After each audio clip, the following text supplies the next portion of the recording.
Então, nessa ação penal 504, acho que está o microfone ligado ali, tá? 504, 65, 12, 94. Depoimento do senhor Pedro da Silva Correia de Oliveira Andrade Neto. Senhor Pedro Correia. Excelência, teria só uma questão preliminar.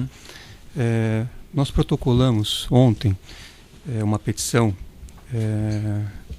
objetivando, na verdade, para que não haja, né, a necessidade de intervenções constantes, para que Vossa Excelência efetivamente possa delimitar o âmbito da ação penal e, por consequência, as perguntas a serem feitas, porque se o Ministério Público for querer contextualizar e a defesa também for contextualizar, não haverá limites para essas perguntas. Então, o pedido feito na linha do artigo 212, caput do Código de Processo Penal, é para que o juízo possa efetivamente delimitar o âmbito da ação e, por consequência, da coleta da prova, a fim de que os trabalhos possam fluir de uma forma mais serena. Certo. O Ministério Público afirma que e o Ministério Público corrija, por gentileza, no objeto da acusação, que esse imóvel no Guarujá faria parte de um acerto de propina da empreiteira OS com o ex-presidente Lula, é isso?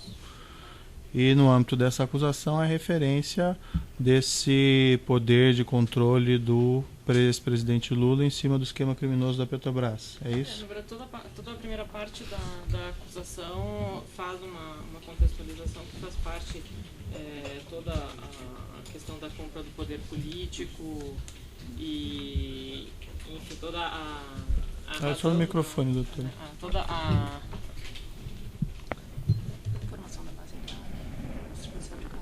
Exatamente, a distribuição de cargos, a formação da base aliada. Então, na verdade, enfim, é uma petição, uma denúncia extensa.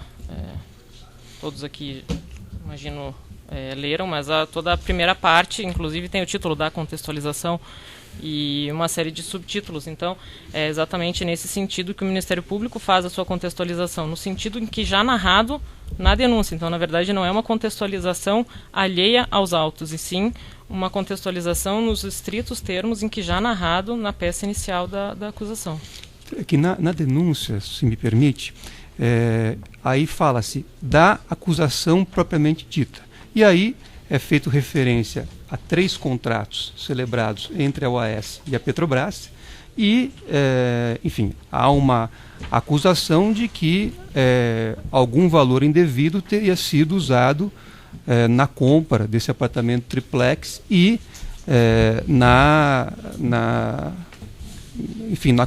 no acondicionamento do acervo. Então, me parece que isto é objeto, porque a questão ampla está sendo tratada no Supremo, no âmbito daquele inquérito 3898, que foi inclusive fatiado. Mas aí, doutor, são questões preocupatórias pertinentes relacionadas à vinculação do ex-presidente, segundo afirma a acusação, a esses fatos e esse esquema criminoso, questões de dolo envolvido. A questão é que o Ministério Público já descreveu, inclusive na peça acusatória, então nós não estamos extrapolando aquilo que foi descrito e que foi oportunizado a defesa tomar conhecimento.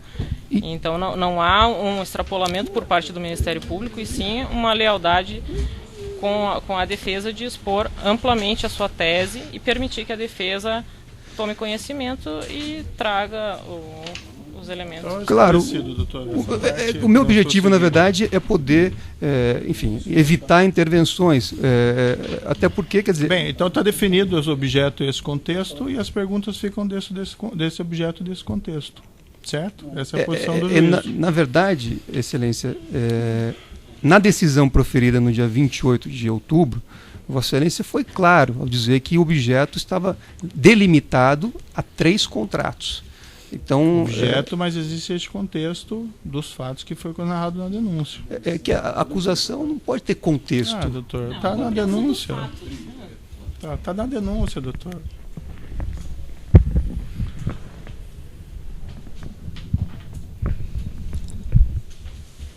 Doutor Moro, ilustre procuradora, nós não podemos trabalhar com a ideia de contexto. A ideia de contexto é excessivamente ampla. Para nós, contexto. Aliás, o texto que interessa é a denúncia. Exatamente. E a denúncia imputa ao ex-presidente Lula o crime de corrupção passiva, vinculado a esses 3 contratos, que é objeto, sabe, de toda a controvérsia, exclusivamente. Essa questão de tentar, esse contexto... Doutora, a denúncia é da primeira à última. Doutora. Essa questão de tentar vincular, quer dizer, o ex-presidente Lula a organização criminosa da Petrobras, isso não é objeto da imputação. Isso é objeto do inquérito, é o inquérito 3989 do Supremo Tribunal Federal. Nós não podemos invadir a competência do tribunal e não aceitamos discutir isso. Nós só estamos propondo aqui como cautela, para evitar as intervenções. Efetivamente, a defesa não vai suportar que se tente discutir aqui o que não é objeto de imputação. O juízo ouviu a posição da acusação, ouviu a posição da defesa, a posição do juízo é que o objeto da denúncia diz referência a esse imóvel, que seria com vantagem envolvida.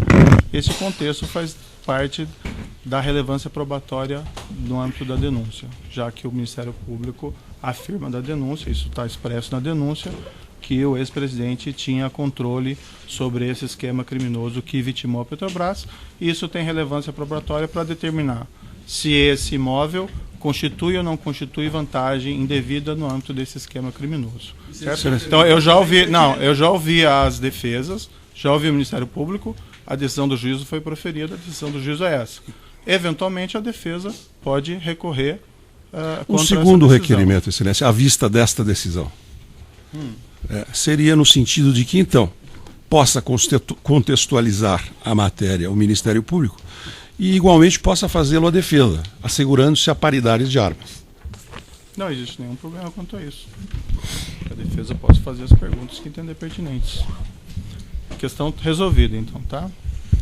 Então eu peço que não sejam feitas intervenções nesse sentido. A posição do juízo já foi colocada, sem prejuízo das reclamações da defesa quanto eventual, se entender assim, em invalidade da prova.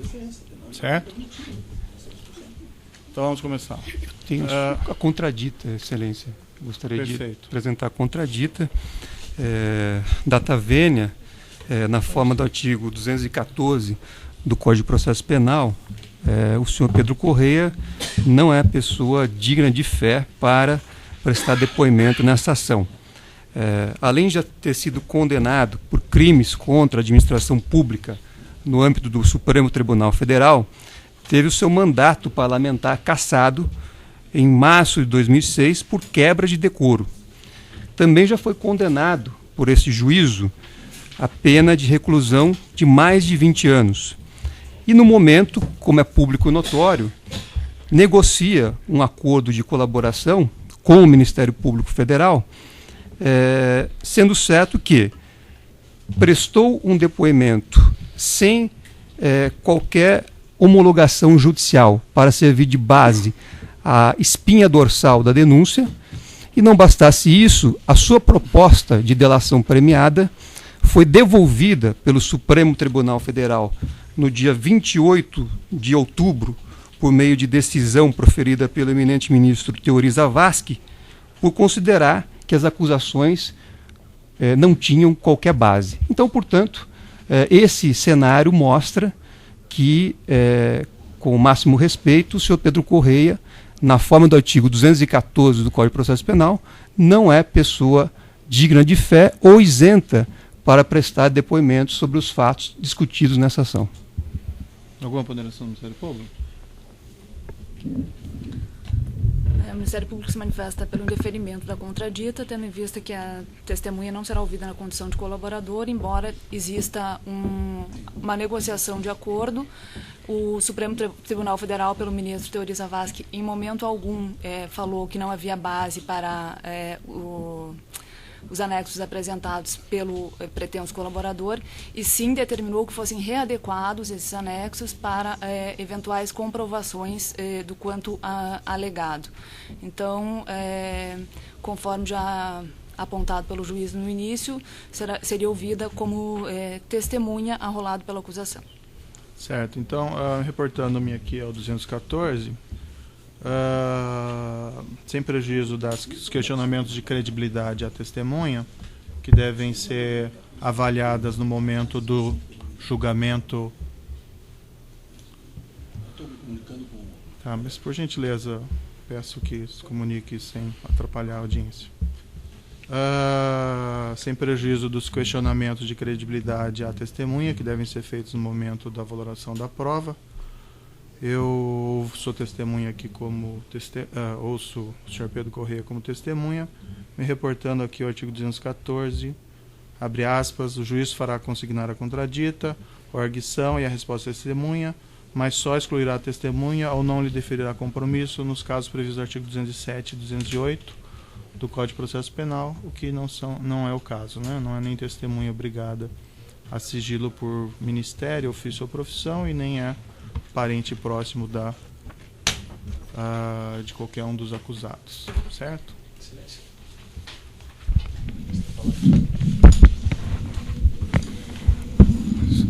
Levando em consideração, Silêncio, com a devida vênia, esse fato ainda da rejeição da proposta de acordo por parte do Supremo Tribunal Federal e da notícia que o Ministério Público nos traz de que está em curso ainda um processo de negociação, a defesa de Léo Pinheiro e Agenor Medeiros questiona o âmbito mais amplo de cognição da própria suspeição da testemunha, levando em consideração até uma interpretação do artigo 252 em combinação com o artigo 214, Excelência, e do 207, e, portanto, nós arguímos também a contradita da testemunha, pedindo que ela seja ouvida na qualidade de informante, porque se trata de uma pessoa interessada, e foi considerada pelo órgão máximo do Judiciário como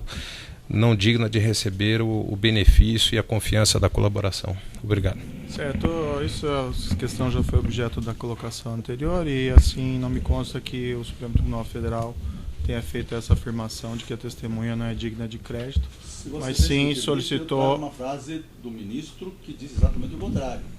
O ministro diz que não existem provas, nem indícios de veracidade, nem indícios mínimos de veracidade nas afirmações dessa testemunha. Essas são frases, é uma frase textual do ministro Teori Zavascki. Não existem provas, nem indícios mínimos, nem sequer de veracidade das afirmações da testemunha. Isso ele diz, certo. Textual. Então, parece que o ministro Teori Zavascki, sem ter a pretensão de interpretar o que ele disse, se refere à prova de corroboração. Não, isso está dito por ele. Se refere a essa frase, a prova de corroboração, a interpretação óbvia literal do texto, sem prejuízo dos questionamentos de credibilidade que podem ser feitos a testemunhas. De todo modo, fica registrada aqui a contradita, mas vale o disposto no artigo 214 também pela outra parte. Sim, doutor. Questão de ordem. Talvez fosse o caso diante da dúvida que surgiu agora em relação aos motivos do ministro Teori e do Ministério Público, sem quebrar o sigilo do acordo, que trouxesse talvez esse pequeno trecho dos motivos que tenham levado ou que não tenham levado o ministro a suscitar maiores esclarecimentos, porque isso pode ser realmente importante para esclarecer as questões de ordem. Não interromper a audiência, nem suspender a audiência, mas pelo menos trazer para que isso possa ser trazido aos autos e possa ser avaliado até mesmo por Vossa Excelência ou em grau recursal. Se o Ministério Público conseguir trazer isso... Me parece que a defesa já tem acesso ao despacho do ministro Teori. Não, eu não tenho. De acordo com a negociação sigilosa. Então, ponderando a questão de não violar o sigilo. Teve acesso. Nós não tivemos, Excelência. Eu oriento então as defesas querendo que procurem o próprio Supremo Tribunal Federal, que sabe a extensão do sigilo que existe ou não sobre essas negociações. O juiz não tem como interferir nisso, certo? Dito isso, então, comecemos aqui a oitiva. Excelência, posso fazer um requerimento? Então, na linha do que foi colocado pelo colega, eu requeiro expressamente que Vossa Excelência oficie o Supremo Tribunal Federal a fim de que o ministro Teori possa encaminhar os elementos que levaram à rejeição da proposta de colaboração do senhor Pedro Corrêa. Aí nós deixamos para o final na ata para esses eventuais requerimentos. Pois não. Então vamos começar aqui. Senhor Pedro da Silva Corrêa de Oliveira Andrade Neto, o senhor foi arrolado nesse processo como testemunha? Sim, Excelência. Como já disse o Ministério Público, eu tenho um acordo de colaboração em aberto. Esse acordo está sendo tratado entre a PGR e os advogados da minha defesa. E eu aqui vim como testemunha espontânea. Eu accedi fazer esse testemunho no intuito de colaborar com a Justiça. Eu confio no julgamento de Vossa Excelência e a intuito de colaboração, eu prestei um depoimento aos procuradores nesse sentido, como um testemunho espontâneo de minha parte, sem pressão de nenhum sentido. Senhor Pedro, como testemunha, o senhor está depondo então sobre um regime jurídico específico. Esse regime jurídico específico diz que se o senhor faltar com a verdade, se o senhor mentir, o senhor responde por falso testemunho, certo? Perfeito. Não considero aqui a questão da sua colaboração, o senhor tem intenção de colaborar ou não, porque isso está submetido lá ao Supremo Tribunal Federal. Então, esse depoimento também que o senhor prestar não lhe garante necessariamente qualquer benefício. Eu sei o senhor disso. tem que estar presente, ter presente esse fato, certo? Eu sei disso. E se o senhor faltar com a verdade perante a justiça nesse momento, o senhor responderá daí por falso testemunho, certo? Certo. Então, dito isso e feito o compromisso, as perguntas do Ministério Público. Boa tarde, doutor Pedro. Boa tarde, doutor. Doutor Pedro, como é de conhecimento público, o senhor exerceu diversos mandatos, né, de legislatura. No ano de 2003, o senhor exercia algum mandato? Sim, em 2003 eu era deputado federal pelo estado de Pernambuco. Certo. Qual era o partido que o senhor, da sua legenda? Na época era o PPB, Partido Progressista Brasileiro. Depois, numa convenção, nós tiramos o B e ficou então Partido Progressista, PP. Certo. O senhor se recorda se nessa época, em 2002, final de 2002, início de 2003, o partido do senhor ele fazia parte da base governista? Não, nós não fazíamos parte da base governista, porque na eleição de 2002, o Partido Progressista não se alinhou na sua convenção nacional, liberou os estados para fazerem as convenções e apoiar as candidaturas que mais interessassem ao partido. Ou seja, cada estado tinha liberdade de escolher o seu candidato a presidente e o seu candidato a governador. Até porque nós éramos um partido de parlamentares, na sua grande maioria, não tínhamos candidato a governador e então nós queríamos aumentar o número de nossa bancada. Daí não ter havido, inclusive, a nível da Convenção Nacional, uma coligação com nenhum partido. Eu, por exemplo, em Pernambuco, eu segui a orientação política do governador Jaba Vasconcelos, na época, e nós apoiamos Serra no primeiro e no segundo turno. Então, eu não tinha votado no presidente Lula em 2002. Em 2003, o presidente tomou posse no dia 1º de janeiro, e a Câmara dos Deputados, os 513 deputados, 513 deputados tomaram posse no dia 15 de fevereiro. E 2/3 também do Senado. Naquela eleição de 2012, existiam 2 vagas para o Senado em cada estado. Então nós assumimos em 2003, fizemos uma reunião, eu na qualidade de vice-presidente do partido, e nós fizemos uma reunião com a bancada para escolher a liderança antes do dia 15 de fevereiro, escolher a liderança para tratar das comissões da Câmara, para tratar dos assuntos da bancada. E nessa reunião, como a maioria dos nossos deputados eleitos tinham votado já no primeiro e segundo turno do presidente Lula, nós decidimos que faríamos parte da base de sustentação do governo do presidente Lula. E foi então encarregado, eu como vice-presidente, Paulo Maluf era o presidente, mas ele ia pouco a Brasília, porque ele morava em São Paulo, eu como vice-presidente, representando a presidência do partido, o deputado Pedro Henrique, que tinha sido eleito líder da bancada nessa reunião, que foi no Hotel Nacional, e também o deputado José Janene, que era o primeiro tesoureiro do partido, e que também era vice-líder, para que nós tratássemos dessa participação do partido na Câmara e no Senado. Nós tínhamos um senador na Câmara e no Senado, no governo do presidente Lula. Certo. Como que se deu, então, o ingresso do partido na base governista do governo Luiz Inácio Lula da Silva? O presidente Lula tinha minoria na Câmara. A oposição tinha 259 deputados, ele tinha 254. Então, inicialmente, nós tivemos uma conversa com o deputado José Genuíno. Ele tinha perdido a eleição porque ele tinha disputado o governo do estado em São Paulo, e tivemos uma reunião no gabinete dele, no gabinete de deputado. Ele ainda era deputado até o dia 15 de fevereiro, tivemos uma reunião do gabinete dele com o deputado Genuíno e com o secretário do PT, o senhor Silvinho Pereira. E lá, então, nós colocamos as nossas pretensões no governo, o que é que nós queríamos para participar da base de sustentação do governo Lula no Congresso Nacional. Começamos a conversar e então ele marcou, o presidente Lula já tinha nomeado o deputado José Disseu como o coordenador político do governo e assumir a Casa Civil, e nós então fizemos uma nova reunião com o deputado Genuíno, mais Marcelo Sereno, que era um assessor do José Disseu, e fazia política, era do PT e era militante do partido do Rio, com mais o Silvio Pereira, que era secretário do partido, e a senhora Sandra Cabral, que era a pessoa que tratava da agenda do ministro José Disseu.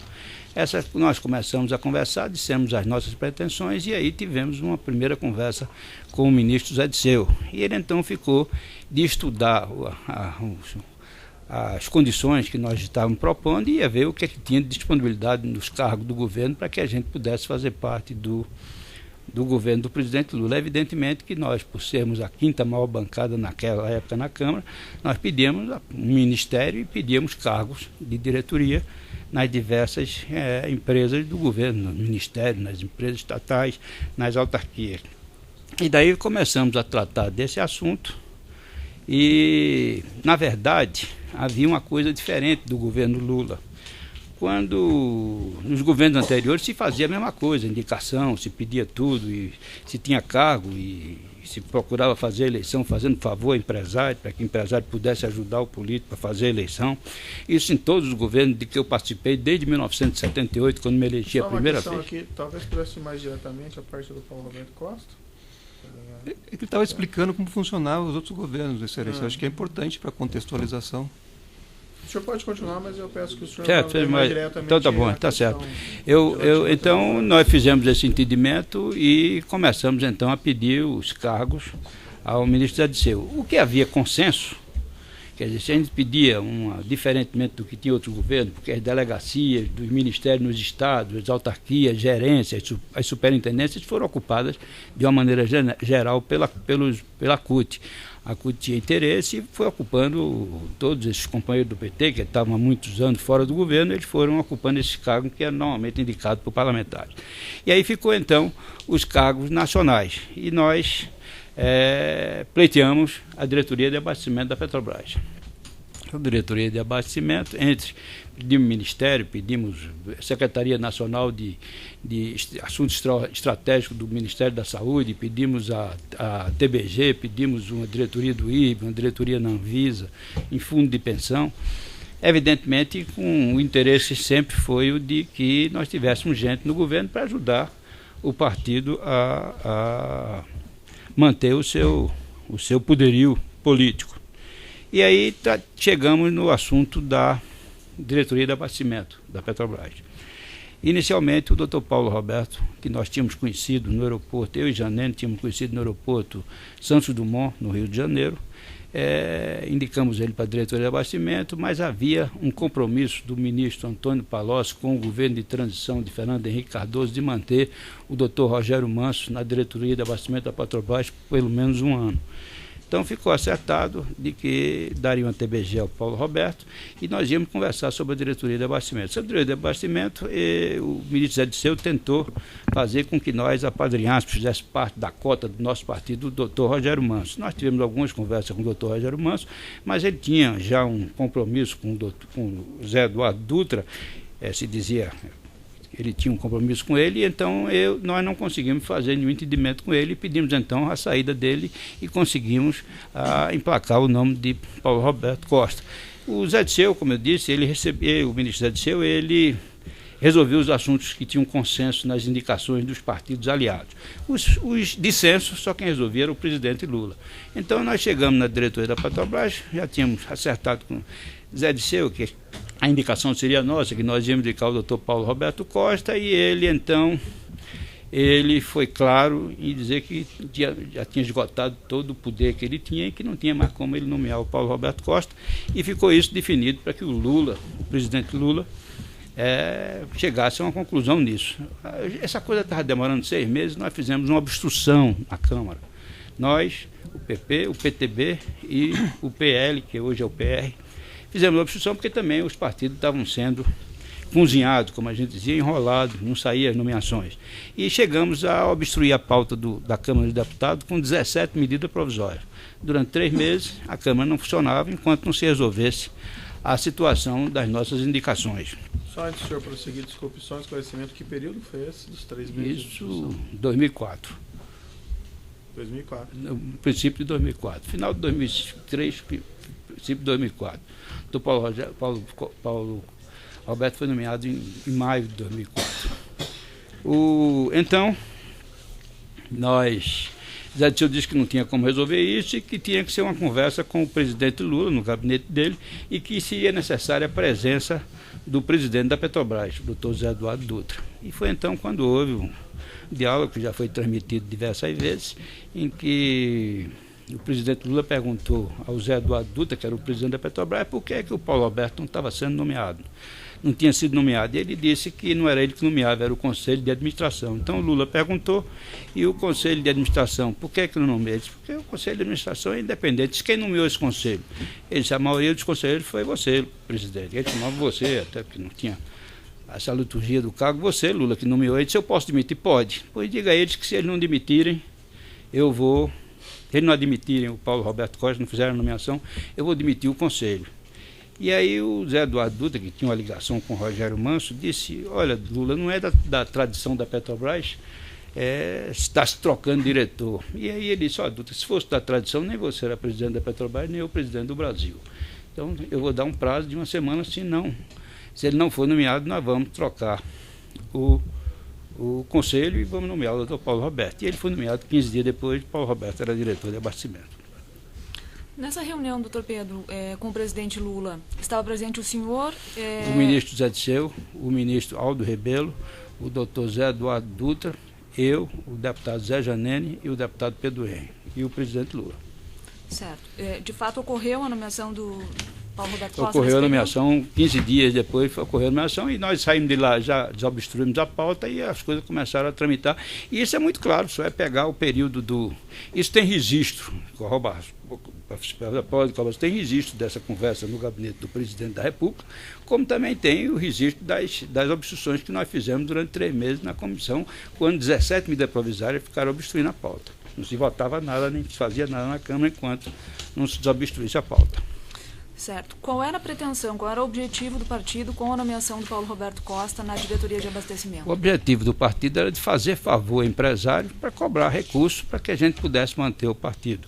Hoje o fundo partidário já está com uma arrecadação bem maior, mas naquela época o fundo partidário era pequeno e o fundo partidário não cobria as despesas do partido. Despesa com programa de televisão, despesa com os encontros parlamentares, os encontros do partido, com convenção, então não cobria. E então nós tínhamos que procurar os empresários para poder nos ajudar. E, na verdade, uma diretoria de abastecimento com um orçamento que tinha 30, 40 bilhões de dólares, evidentemente que isso ia facilitar muito a nossa vida partidária. Certo. O senhor tem conhecimento de se as outras diretorias da Petrobras, a diretoria de serviços e a diretoria internacional, foram destinadas a algum outro partido? Todas tinham sido destinadas assim. A diretoria de serviços, do Dr. Renato Duque, foi destinada ao PT. A diretoria internacional... Antes nós tínhamos participado ainda no governo Fernando Henrique da indicação do ex-senador Delcídio do Amaral na diretoria de gás de óleo. Foi o PMDB quem indicou. Depois Delcídio saiu da diretoria, foi ser secretário do governador Zeca do PT no Mato Grosso do Sul e se tornou senador pelo PT. E depois o Renato Duque era indicação do PT, Nestor Severo tinha uma indicação do PMDB com o PT, porque tinha o Delcídio do Amaral, mais o Zeca, do governador do PT, e mais uma parte do PMDB indicavam o Delcídio do Amaral. Então todas as diretorias da Petrobras tinham sempre, a escolha do Zé Eduardo Dutra tem sido uma escolha pessoal do presidente Lula, então todas as diretorias tinham sempre o apoio de um partido político. Eu vou interromper ou de vários partidos. Pela questão do áudio aqui, tá? Então, nessa ação penal 504-65-1294, continuidade do depoimento do senhor Pedro da Silva Correia de Oliveira Andrade Neto, continuidade da palavra com o Ministério Público. Certo. Doutor Pedro, Nas eleições de 2006, Paulo Roberto Costa já era diretor de abastecimento. Houve uma nova pretensão do partido em ter novos cargos no governo? Na verdade, em 2005, o Partido Progressista foi atingido fortemente, o PT, o Partido Progressista foi atingido fortemente pelo mensalão. Tanto é que eu, o deputado Zé Janene e o deputado Pedro Henrique terminamos como réus e condenados. Janene não foi condenado porque faleceu antes, mas nós perdemos o mandato, eu e Pedro Henrique, e fomos condenados na ação 470. Embora eu seja uma testemunha aqui, se questione a credibilidade minha, eu quero dizer que eu fiz política esses anos todos e não tive uma conta no exterior, não aumentei meu patrimônio, ao contrário, eu diminui o patrimônio que eu tenho na vida foi de herança, mas mesmo assim, isso não interessa, estou só fazendo um adendo e peço desculpa ao senhor se... Mas o que é que houve? Então, em 2005, nós estávamos enfraquecidos. E Paulo Roberto Costa teve ele viajou, foi à Ásia, acho que Coreia, não sei onde é que ele teve, e ele voltou e teve uma pneumonia que ele passou quase 30 dias na UTI. E tinha um gerente executivo dele, chamado Allan Kardec, que quis tomar o lugar dele. E começou a trabalhar, então, nesse sentido. Nós fomos ao presidente Lula, eu, Janene, para segurar Paulo Roberto Costa, eu, Janene e Pedro Henrique. E, inclusive, fomos reclamar do presidente a interferência do PMDB, porque o PMDB estava se aproveitando dessa fraqueza nossa, e nós éramos companheiros da base aliada, estávamos ajudando o governo, enfrentando o mensalão por conta do governo, e que se sabia que não era caixa 2, que se sabia que era dinheiro de propina.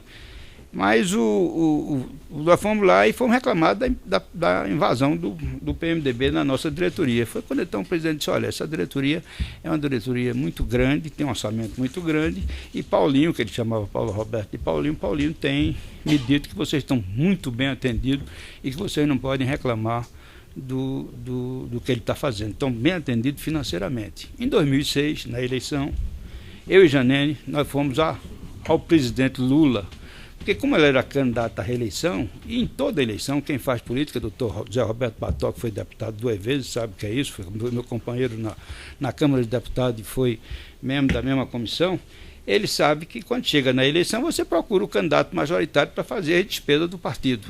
E como o candidato majoritário era o Lula, candidato à reeleição em 2006, nós fomos lá atrás de dinheiro, atrás de mais cargo, para poder elegermos uma bancada maior e, evidentemente, o partido crescer politicamente e ter mais poder. Então o Lula voltou a dizer, vocês não podem reclamar porque o Paulinho tem me dito que vocês estão muito bem amparados financeiramente e que vão fazer uma eleição muito tranquila e vão reeleger todos os seus deputados. Então nós tivemos esse assunto de 2006, 2005 e houve então a entrada maior do PMDB, daí o Paulo Roberto Costa tem inclusive desviado uma série de recursos, dessa propina, recurso de propina que era para ser nosso, ele desviou isso para o PMDB. Certo. Doutor Pedro, existia algum percentual fixo que o Paulo Roberto Costa destinava das obras da Petrobras para o partido? Na verdade, quando nós começamos a conversar com o Paulo Roberto, porque ele disse que sabia que isso acontecia na Petrobras, nesse almoço que nós tivemos no aeroporto de Santo Dumont, eu e Janene, ele disse claramente que se for para lá, isso era uma coisa natural na Petrobras e que ele ia fazer.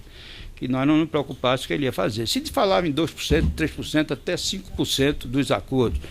Mas, na verdade, quando nós entramos na diretoria de abastecimento, o que era reservado para a gente era 1%, e às vezes não chegava a 1%. Quando dependia muito dos contratos com as empresas. Se era um contrato vantajoso para a empresa a empresa podia pagar um pouco mais, se não, na verdade, ela não pagava 0,5%. Isso dependia muito do que o operador fazia, que o operador nosso era Janene e Alberto Youssef, e conversavam com os empresários e discutiam como é que chegava esse entendimento. Uma parte disso, 30%, ficava com o Paulo Roberto, tirava-se 20% do bruto para fazer a despesa de nota fiscal, essa coisa, e ficaria os 80%, desses 80%, 30% era de Paulo Roberto, 60% era do partido e 10% dos operadores. O senhor tem conhecimento de como que funcionava essa destinação desses valores nas outras diretorias? Não, eu tenho conhecimento do que se falava naquele momento na Câmara, né? O PT dizia que a diretoria de... E nós cobrávamos isso de Paulo Roberto, que a diretoria de serviço cobrava 2%. Então, a diretoria da Internacional cobrava um pouco menos. Então, nós discutimos isso, mas era uma discussão que, na verdade, eu nunca vi ninguém pagar. Aliás, eu nunca vi, eu só recebi o dinheiro porque vinha do nosso operador. Eu nunca tratei com empresário sobre dinheiro, sobre recursos, porque nós decidimos que só um deputado, o deputado Zé Janene, trataria com os empresários, e só depois que o Janene ficou doente, só o operador Alberto Youssef é quem trataria com o Paulo Roberto Costa e com os empresários. Nós não tratávamos de assuntos de dinheiro, nem com o Paulo Roberto Costa, nem com os empresários. Certo. O senhor já falou que não tratava com os empresários, mas o senhor tinha conhecimento de quais eram as empresas, as que faziam esse pagamento? Sim. Tinha, porque muitas das doações eram feitas diretamente nas contas oficiais do partido. O senhor se recorda de alguma empresa que... Todas essas que estão situadas na Lava Jato fizeram parte disso. A OAS, a Andrade Gutierrez, a Odebrecht, a UTC, a Camargo, todas essas empresas fizeram parte porque a Jaraguá, todas deram dinheiro oficialmente ao caixa dos partidos. Certo. O senhor mencionou uma reunião com o presidente Lula agora, em 2006, em que ele teria dito que o Paulinho estava atendendo muito bem o partido. O senhor se recorda quem mais participou dessa reunião? Nessa reunião, quando nós estávamos, em 2006, quando fomos pedir o dinheiro, estávamos eu e o deputado Janene. Isso pode ser visto porque nós entrávamos no palácio e tem sempre o registro de entrada. Nós entrávamos por trás, mesmo assim passávamos e todo mundo sabia onde é que está lá nas... procurar o registro das entradas dos parlamentares, vai encontrar isso aí. E eu, como presidente do partido, e os líderes, normalmente, nós fazíamos parte do conselho político da presidência da República. Nós nos reunimos normalmente de 1 a 2 vezes por mês. E todas as vezes que nós nos reuníamos, íamos os partidos da base aliada toda, depois o presidente fazia um despacho com cada um grupinho de nós. E então nós falamos o assunto com ele, presidente. Olha, não está acontecendo, os caras não estão resolvendo, o diretor tem que ser apertado. O diretor chamava Zé Disseu e dizia, Zé Disseu, o pessoal está cobrando. Quando era um assunto político, cobrava para que fosse resolvido o assunto político, para que a gente pudesse levar as obras, levar os recursos para o município. Quando era um assunto de dinheiro, ele pedia a Zé Disseu para apertar o pessoal para que saísse, então, fossem resolvidos os assuntos que eram inerentes ao partido. O PT foi um partido que a vida toda ele tinha caixa próprio. Ele cobrava dos filiados, né? Cobrava. Um deputado, por exemplo, chegava a descontar 40% do que ganhava para o PT. Então o PT sempre teve receita própria. E ele quis fazer a mesma coisa no período em que estava no governo. Eles queriam que os partidos também da base tivessem receita própria para poder fazer as eleições, porque ninguém faz eleição sem dinheiro. Certo. Em alguma dessas reuniões com o ex-presidente Lula, o senhor tratou com ele de valores de propinas que eram pagos em decorrência dos contratos da Petrobras? Valores em espécie? Não, de valores em espécie. Falávamos de que precisavam de financiamentos, que as coisas estavam funcionando, ele dizia que as coisas estavam funcionando bem, que a gente estava financeiramente bem lastreado. Mas nunca tratamos de número de 1 milhão, 5 mil, 10 mil, isso nunca foi tratado. Tratado sempre numa conversa mais ampla. Nós tínhamos a diretoria e tínhamos os locais, porque qual é o interesse que tem um partido progressista de administrar uma diretoria de abastecimento da Petrobras? Qual é o interesse nosso? Não tinha nenhum interesse nisso. O interesse nosso é realmente fazer caixa.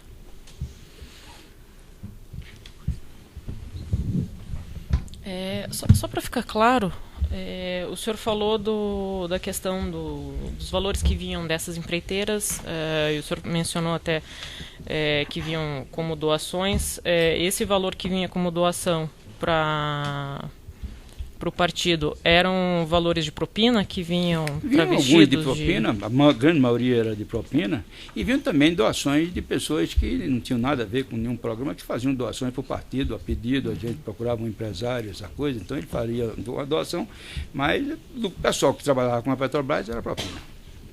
Tá certo. Obrigada. Sem mais perguntas.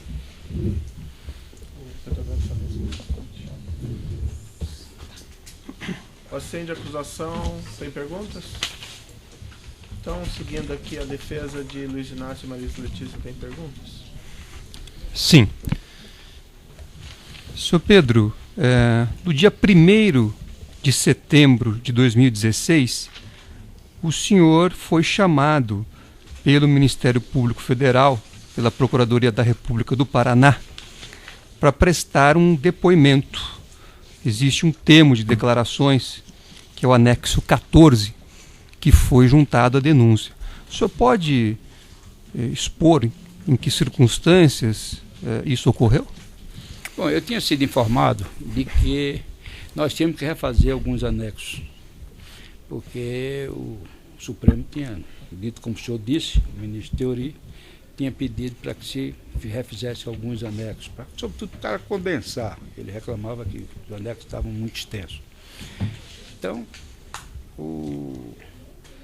eu procurei, minha defesa procurou os procuradores do Paraná, da Força Tarefa, e eles procuraram para que a gente começasse a fazer esses entendimentos, e eles estão tratando disso com a Procuradoria.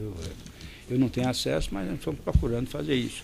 E aí, no dia 1º, nós iniciamos, eles me perguntaram se, na verdade, porque estava o depoimento do senhor Luiz Inácio da Silva, os procuradores achavam de que estava havendo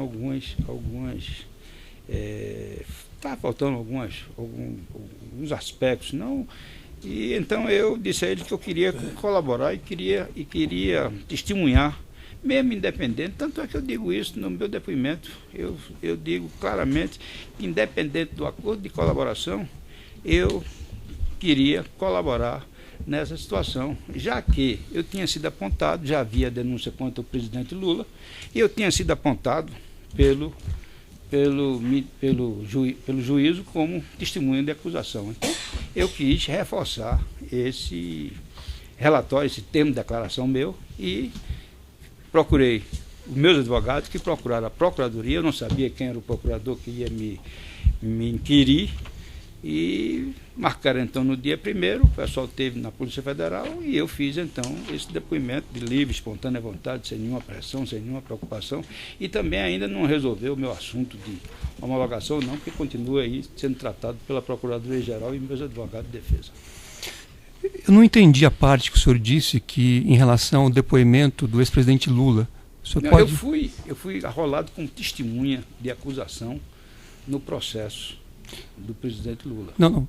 Isso o senhor disse na sua fala, que tinha algumas falhas no depoimento do presidente Lula. Como é que funcionava isso? Não tinha falhas. Eu me lembrava de alguns fatos que eu não tinha dito no meu primeiro relatório, que gostaria de complementar. Como vou complementar em outros depoimentos, algumas coisas que eu me recordo. Até porque eu vou me lembrando, isso no dia a dia era brincadeira. Eu passei 28 anos. Então, tem coisa que eu vou me lembrando, de repente. Também tenho 68 anos, não sou mais menino, já não tenho a cabeça que tinha quando tinha 20 e poucos anos, 30 anos. Deixa eu ver se eu entendi. Então, o Ministério Público mostrou ao senhor o depoimento do ex-presidente Lula e pediu para o senhor falar sobre aquele depoimento? Não. É isso que eu não estou entendendo. O Ministério Público nunca me mostrou... O senhor sabia, o senhor conhecia o depoimento, então? Não, eu lia nos jornais, quando chegava os jornais todos, de que o presidente Lula estava sendo... tinha sido o juiz Sérgio Moro tinha tornado o presidente Lula réu, e que no processo eu seria testemunha de acusação. Então, a partir disso, aí o senhor tomou a iniciativa... Eu tomei a iniciativa de começar a refazer umas coisas minhas. Estou refazendo, estou escrevendo uma série de coisas, e fiz esse primeiro depoimento com uma nova...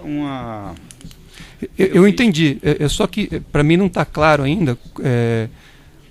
O senhor tomou conhecimento do depoimento, e aí o senhor teve a ideia de fazer um termo de declaração em cima do depoimento do ex-presidente Lula. Em cima do que eu tinha dito do depoimento do presidente Lula. Eu fiz um termo de declaração com alguns complementos, né? Por exemplo, eu falo do mensalão, que o mensalão e a Lava Jato, a mesma coisa, que já tinha tido problema do mensalão em relação à empresa Dínamo, né? Falo sobre umas coisas desse tipo. Eu falo que o assunto era evitar o que aconteceu com Fernando Collor, o governo Lula, porque não tinha maioria, e terminou acontecendo agora com a Dilma, essa coisa. Então, eu falo sobre esse assunto que o governo precisava de fazer realmente uma base de transação. E só tinha um jeito de fazer essa base de transação, conseguindo recursos para os partidos. O senhor sabia, então, que o senhor seria testemunha, é isso? Não, eu soube que seria testemunha quando saiu a relação da testemunha. Né? Certo, mas o senhor disse antes que tinha uma denúncia. Tinha uma denúncia contra o presidente Lula. Mas, eu não sei se o senhor sabe, mas a denúncia foi apresentada no dia 14 de setembro.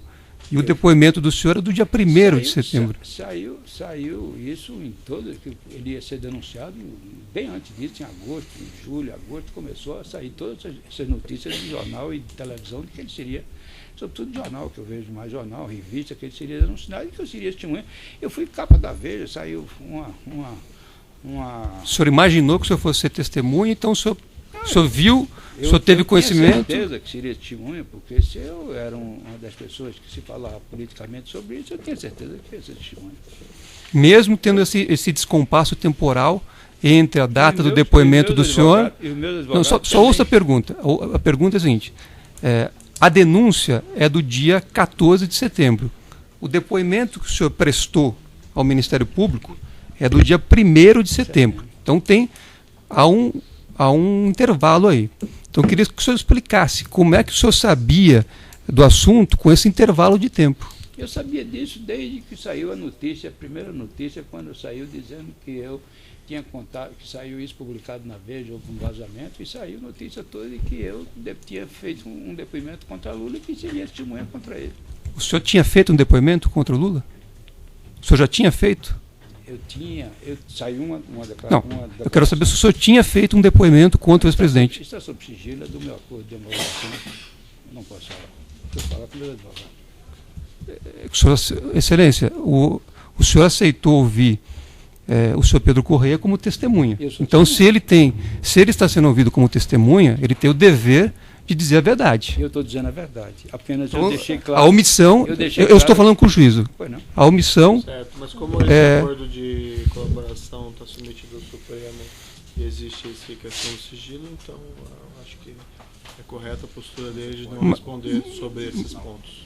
Excelência, me desculpe, mas da mesma forma que nós não tivemos acesso à decisão do ministro Teori, para podermos aqui trabalhar em cima daquela decisão, também não há nada aqui que demonstre essa situação. Então, a recusa de prestar depoimento me parece incompatível com a letra do Código. Não, tá ainda inferido, doutor, porque o acordo tem essa questão do sigilo, né? Mas eu não conheço, isso é uma limitação. Excelência. Mas é uma limitação. Excelência, pela ordem.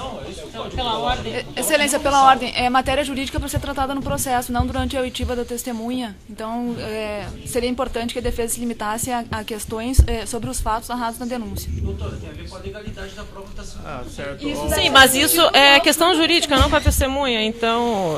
Certo. Gostaria de fazer... Haver a manifestação sempre no microfone. Ficar registrado, certo? Peço a palavra, excelência. O senhor me dá a palavra? Como eu disse, o senhor Pedro Correia está sendo ouvido aqui como testemunha, inclusive com a concordância do Ministério Público. O senhor consultou o Ministério Público concordou em ouvi-lo como testemunha.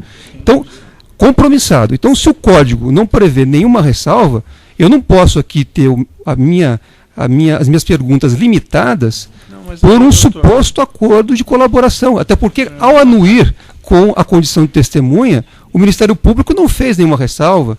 Então, agora, se este ponto para mim é fundamental em relação à legalidade da prova, eu não posso ser tolhido discutir. Certo, a questão... Só pela ordem... Só complementar esta colocação da defesa de Luiz Inácio Lula da Silva. Excelência, a testemunha prestou o compromisso de dizer a verdade. Pode falar, doutor, estou ouvindo. A testemunha prestou o compromisso de dizer a verdade, se compromissando a não omitir nenhum fato. Não é verdade? Então, neste ponto, nós encontramos aí esta fricção. O depoimento, o acordo de delação premiada dele, se contrapondo ao dever de dizer a verdade. Eu requeiro que Vossa Excelência ouça a testemunha a partir de agora como informante, porque é incompatível essa obrigação de dizer a verdade compromissada com o fato dele omitir fatos que são relevantes. Compreende, Vossa Excelência? Não, só a questão, o sigilo não quer dizer violação ao direito ao dever de dizer a verdade, simplesmente significa o respeito ao Supremo Tribunal Federal, assim como em diversos outros casos é respeitado, por exemplo, investigações que tramitam perante o Supremo Tribunal Federal, que são respeitadas dessa instância. A 12.850 é claro nesse ponto. Eu acho que já foi bem colocado, né, doutor? Só para considerar primeiro, Sei. a defesa de José Adelmário e a Genone impugna a licitude da prova com base no artigo 5º da Constituição, artigo 157 do CPP, porque não há absolutamente nenhuma prova desse sigilo imposto.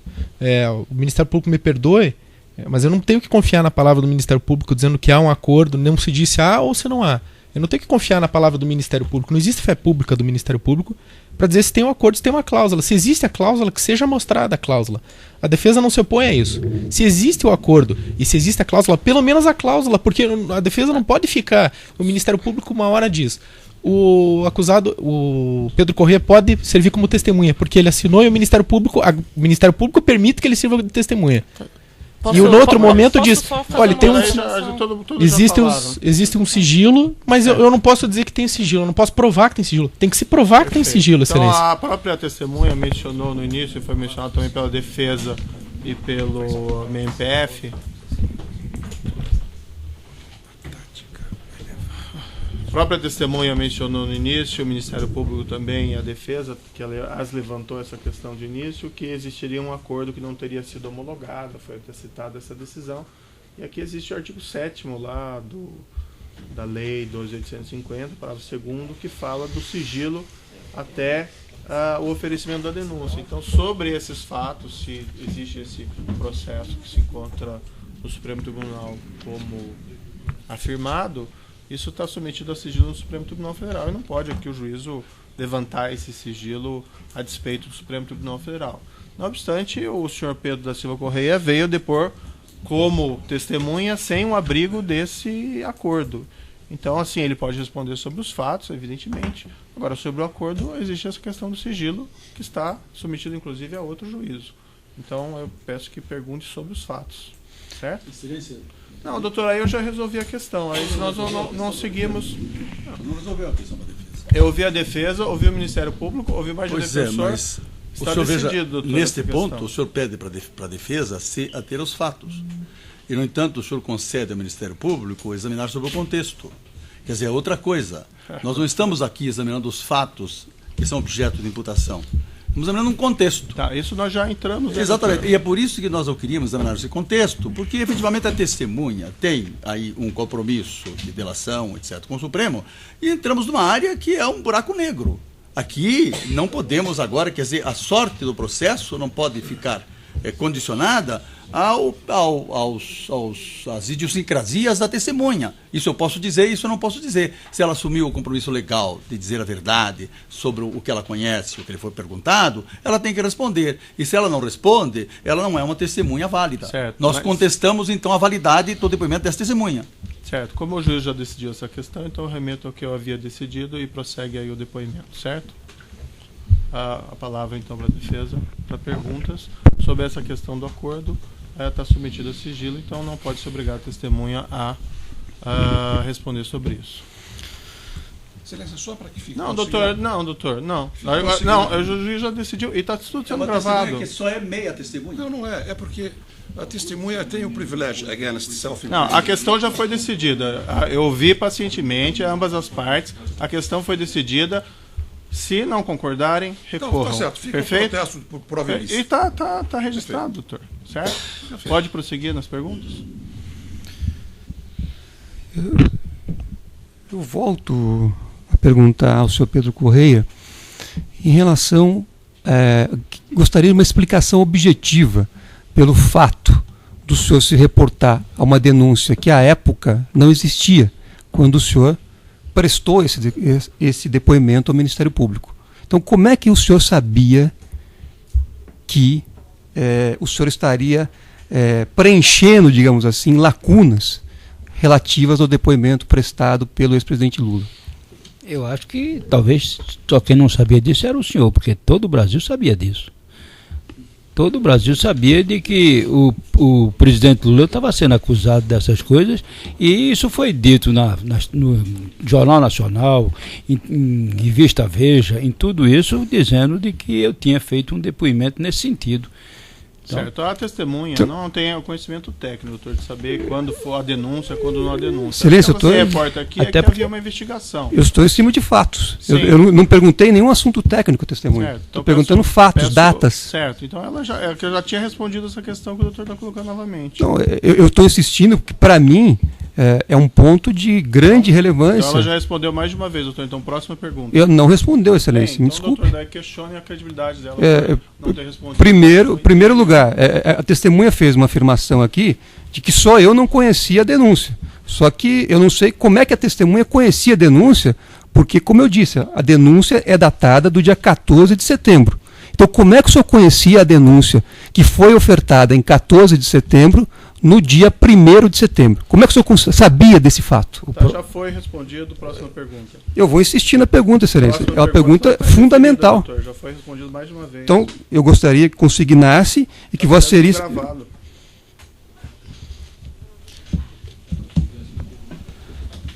Sr. Pedro Corrêa, como é que foi esse contato que o senhor fez com o Ministério Público Federal para prestar esse depoimento no dia 1º de setembro? Eu já disse, meus advogados procuraram o Ministério Público tratar do assunto que está sob sigilo no Supremo Tribunal Federal e com a Procuradoria-Geral da República. Eu disse desde o começo de que esse assunto estava sendo tratado pelos meus advogados e a Procuradoria-Geral da República. Nesse momento, o senhor foi preso que dia? Eu sou bipreso, porque eu sou preso do Mensalão e sou preso da Lava Jato. Então eu fui preso no Mensalão no dia 5 de dezembro de 2013. Não, em relação a essa operação. E essa operação eu fui preso no dia 10 de abril de 2015. E o senhor permanece desde então preso? Preso. E o senhor acompanhava Jornal Nacional, jornal, tudo isso preso? Não, no CMP você pode ter uma televisão e pode ver o Jornal Nacional, é permitido. As revistas entram, as revistas semanais e os jornais, inclusive na biblioteca dos presídios, todas têm. Então tem a revista, os jornais que chegam sempre, a família dos presos trazem isso, e é evidente que a gente acompanha. E sabe das conversas com os advogados, a gente conversa com advogados quase todo dia. O senhor achava que esse depoimento que o senhor prestou no dia 1º de setembro iria auxiliar na obtenção de vantagens perante o Ministério Público? Não. Em nenhum momento eu pensei isso. Eu estou pensando que tudo aquilo que eu fiz vai me ajudar no entendimento amanhã junto ao Supremo Tribunal Federal. Tudo aquilo que eu me prestei a ser colaborador.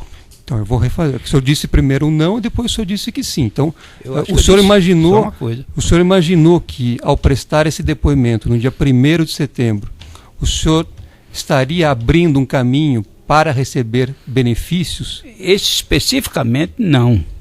Todos os meus depoimentos, inclusive este, especificamente não, mas todos os meus depoimentos, inclusive este, todos eles são no sentido de que eu possa ter os resultados que serão obtidos através da colaboração premiada. Este depoimento que o senhor prestou, ele integra a sua proposta de delação premiada?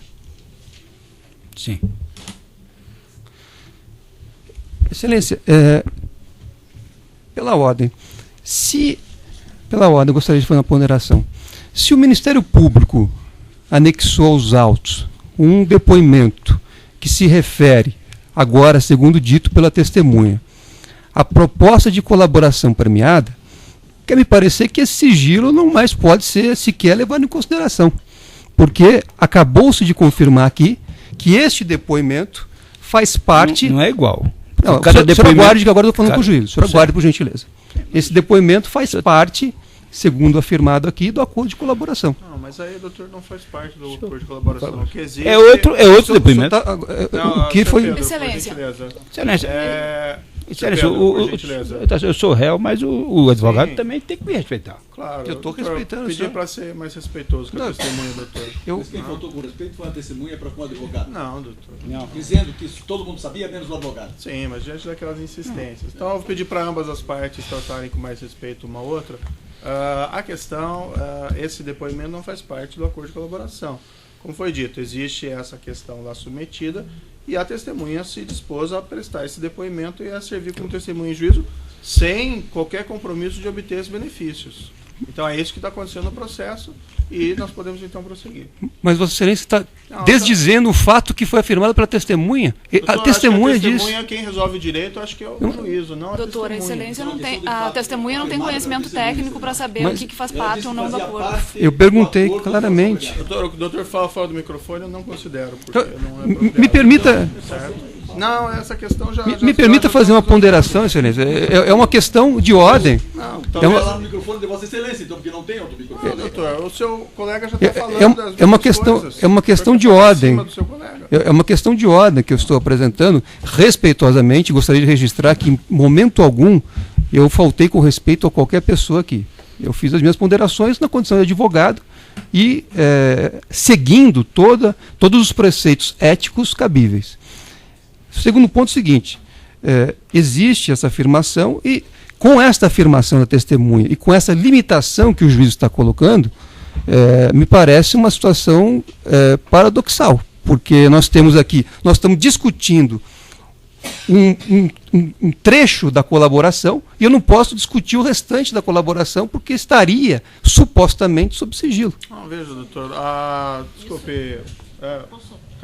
Bom, em primeiro lugar, isso é inerente em qualquer caso de colaboração, ainda que estivesse homologado, outros depoimentos que houvessem ainda permaneceriam em sigilo porque se tratariam de outras investigações. De qualquer forma, desde o início, a testemunha disse a todo momento que ela está aqui voluntariamente, quer prestar esse depoimento, quer afirmar o que ela quer revelar aqui nesse momento, o que é os conhecimentos que ela tem sobre o fato.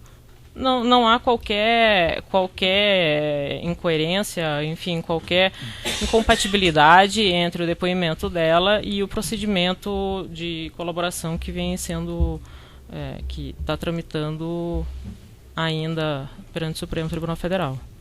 Então, Agora, ambas as partes já falaram e a decisão do juízo é que... Antes da decisão do juízo, eu precisaria dizer que a defesa não pode se conformar com uma prova, com um testemunho. Tá, eu vou interromper pelo tamanho do áudio aqui, tá?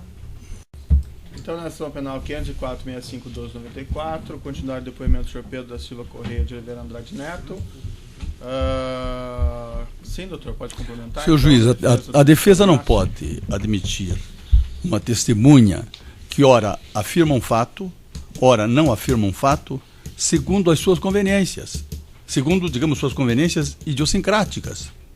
Quer dizer, isso não pode ser um depoimento válido em termos de processo penal, porque como é que poderíamos, digamos, aqui estabelecer fatos que podem justificar uma condenação de uma testemunha que diz o que quer ou o que não quer e não tem? Quer dizer, prestou como de dizer a verdade e que, idiosincraticamente, ela responde o que lhe convém. E a defesa fica aqui manetada, porque nós temos uma coisa muito importante, porque a testemunha acabou de dizer que o seu depoimento fazia parte do acordo de delação premiada. E então, como é que ficamos com o resto do seu depoimento? Onde é que fica o sigilo, excelência? Como é que fica... A questão é o compromisso legal da testemunha. Ela prestou um compromisso legal de dizer a verdade, mas é um compromisso relativo. Nós temos uma meia testemunha. Ora ela diz a verdade e ora ela cala a verdade. Doutor, Esse é o problema. podemos encerrar. Então fica aqui o nosso protesto, se Vossa Excelência já decidiu e já está encerrado, quer dizer, o nosso protesto contra a decisão de Vossa Excelência, porque não nos conformamos com uma testemunha que é apenas meia testemunha. Perfeito. Então, o juiz já colocou esse depoimento não faz parte do acordo, não faz parte do acordo de colaboração. O acordo está pendente.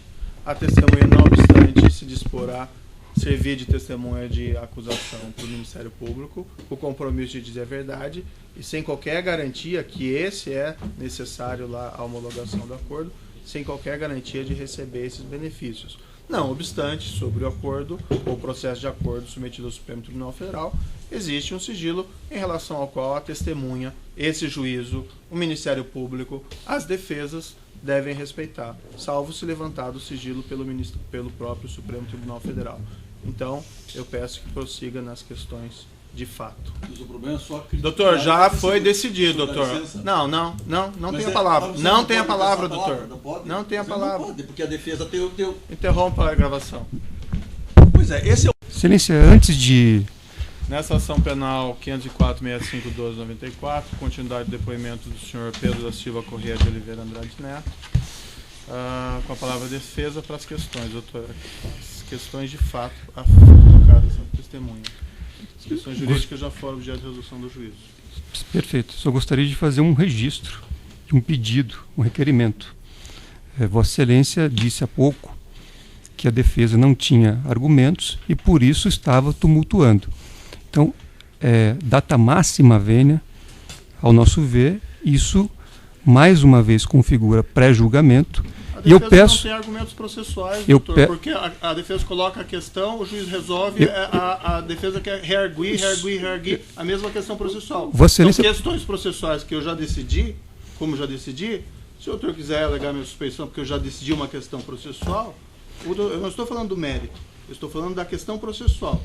Agora, a defesa coloca uma questão processual, eu ouço o Ministério Público, eu decido, e a defesa quer infinitamente recolocar essa questão diversas vezes. É inapropriado esse comportamento processual da defesa. É inadequado. Então eu peço que voltem às questões a serem colocadas à testemunha e parem de tumultuar a audiência. De forma alguma nós estamos tumultuando a audiência. Nós colocamos, todos nós advogados aqui, colocamos a questão... qualquer audiência desse processo, nas outras ações penais não existe... Eu já assisti outras audiências. Se os advogados fossem diversos. E eu já assisti outras audiências. Eu há de lembrar que houve sim. É só entrar na internet que isso aqui não é novidade nenhuma. Não, doutor. Então vamos prosseguir. Quais são as questões de fato para testemunha? Eu queria só que Vossa Excelência permitisse que eu fizesse o pedido, porque eu não consegui fazer o pedido. Vossa Excelência já me interrompeu. Qual é o pedido? O pedido é que, tendo em vista este fato que eu acabei de narrar, eu reitero neste ato a suspeição de Vossa Excelência. Peço que Vossa Excelência analise essa questão associada aos demais elementos já apresentados. Certo, doutor, essa sessão de suspeição já foi não acolhida, está submetida ao tribunal e eu estou falando sobre questões que eu decido na audiência e que a defesa insiste em recolocar e reargumentar a todo momento. Então, esse argumento que o doutor está colocando é totalmente deslocado do contexto aqui do que nós estamos falando. Então peço que prossiga, já resolvi, peço que prossiga na inquirição da testemunha, como é próprio desse ato. Vossa Excelência não precisa alterar a voz a falar comigo, porque eu estou falando com um tom de voz com Vossa Excelência é absolutamente compatível com uma audiência. Eu não tenho tempo para ficar aqui ouvindo sempre a defesa voltar essas questões. Eu tenho que conduzir o processo, tem outros processos, todos aqui temos trabalho, tem uma ou outras testemunhas serem ouvidas. Eu peço que siga as inquirições da testemunha. Excelência. Não tem a palavra. Mas como a defesa não tem a palavra? Não. Vossa Excelência caça a palavra? Vai indagar a testemunha? Eu quero levantar a questão exatamente que foi então eu vou interromper novamente a gravação. Mas isso é que é petição de princípio. Isto sim é falta de argumentos. Vossa Excelência, a gente quer... Então, nesse processo, 504-65-12-94, retomado o depoimento do senhor Pedro da Silva Corrêa de Oliveira Andrade Neto, para perguntas sobre fatos pela defesa de Luiz Inácio e, igualmente, de Marisa Letícia, já resolvidas as questões anteriores. Bem, eu observei que a acusação redarguiu a testemunha por 1 hora, sem interrupção de Vossa Excelência. Peço que igual respeito me seja assegurado. Boa tarde, doutor, deputado. Quem interrompeu até o momento foi a própria defesa com questões de ordem. Bem, eu só estou solicitando a Vossa Excelência que respeite o tempo que a lei o doutor fez uma afirmação que não é correta, eu estou esclarecendo quem tem interrompido deputado é Pedro, a defesa com questões de ordem. Deputado Pedro, então agora eu abro a palavra para as perguntas de questões de fato para a defesa. O senhor deputado Pedro Corrêa, no início do seu depoimento, que não foi interrompido, quando da pergunta do Ministério Público, Vossa Senhoria disse que era uma praxe na formação do governo de coalizão os partidos serem chamados ou se aproximarem do Poder Executivo para que fizessem, digamos assim, a alocação dos cargos que compõem a administração pública e deveriam ficar sob o guante, sob a orientação de cada um dos partidos. O senhor começou a dizer que acontecia em todo o governo. E o senhor começou a dizer que isso acontecia no governo anterior, o governo que se iniciou em 2003, quando o senhor foi interrompido pelo magistrado. No governo Fernando Henrique, esta mesma situação se verificava antes do presidente Lula assumir o seu mandato? Bom, boa tarde, doutor Roberto Batoca. Antes somente de responder a pergunta de Vossa Excelência, eu me sinto aqui uma testemunha inteira. Pode ser que também aqui não exista um advogado inteiro, pode ter um meio advogado, um quarto de advogado que esteja me inquirindo. Mas eu sou uma testemunha inteira. Eu sou uma testemunha inteira e eu me considero uma testemunha inteira. Eu tomei conhecimento, eu não sou advogado, eu sou médico. Eu não tenho obrigação de saber de denúncia, sobre fato de denúncia, até porque não tenho acesso à internet. Eu não tenho acesso nenhum. Eu estou aqui colaborando com a justiça. Quando eu soube de que ia haver esses problemas, eu me decidi fazer um depoimento para informar a justiça aquilo que eu vivi e que eu sabia.